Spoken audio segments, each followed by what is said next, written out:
Welcome to the second tutorial video for our Christmas mini make series. So to create this card we're going to need a couple of stamp sets. First of all we'll be using the main stamp set, which is our winter cottage. We'll also be needing a sentiment which we're going to borrow from the pine tree stamp set, which is also one of the Altenew mini stamp sets. I'll be using obsidian black ink and sea glass ink. I'm using the mini cube, but of course you could use the oval. I also have an aperture which I've cut from cardstock, and the aperture is a circle measuring 3 1/4 inch across, and I also have a piece of masking tape. So I'm going to start by putting the masking tape onto my card, which is going to give me the line for where I will stamp my cottage later. I'm just going to adhere this down well, and I'm then going to use the aperture to give myself a semicircle area for blending within. So I'm just deciding where I want that to sit. And then I'll use some washi tape to stick that down. We need to make sure that it doesn't move whilst we're blending, because we'd like a nice crisp blended area. So I'm going to use a makeup brush, like a foundation brush for blending. These are really good and give you a nice smooth blend. So I'm just working that ink round in a circle motion. I normally start from the outside, I don't know why, but it just gives me a nice soft inked background. We don't want too much, we just want a very light blue sky. I'll then remove the aperture and the masking tape. So we've got that lovely area there, it's really nice and crisp.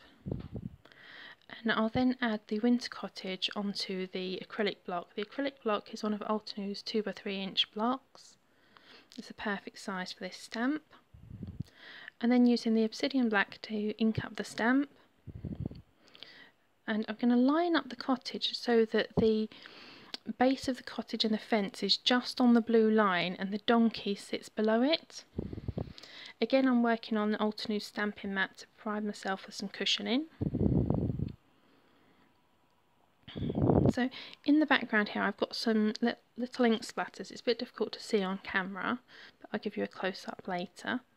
So to do that I'm just using some water from a spray bottle, my trusted little paintbrush, and I'm just going to mix those up. As you can see, my paintbrush wasn't clear, it still had some grey ink in it, but that's not a problem. So just flicking that into the blue area, which will make it look like we've got a little bit of snowfall. So as I'm working on Solar Crest, it's not actually a watercolour paper, so what happens is the water makes the tooth of the paper rise, which gives a really nice effect. Now we're just going to grab that sentiment from the pine tree stamp set, and again I'm going to ink that with the obsidian ink, and we'll place that again just underneath the stamped image to the right hand side. Seems to be my go-to place for sentiments at the moment. Okay, I'll just pop that ink away. So as you can see, I've got a black matted background, so the black card is actually an inch wider all the way around from my white card, and I've already adhered some double-sided tape. I'm just lifting up the first maybe inch of each side of the double-sided tape and pulling the backing outwards. This is a method that I use to help me position my cards when I'm matting and layering. Makes it easier to move around and you don't stick in the wrong place. I'm just going to line that up nice and straight. Once I'm happy, I'll pull out one of the backing pieces and then work my way round. I'll just move a few things out the way so we get a clearer picture of what we've done.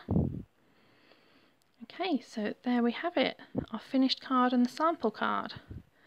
Now it's up to you to have a go and see what you can make. Don't forget to share your pictures in the Altenew fan group for your chance to win one of the giveaways this month. Thank you.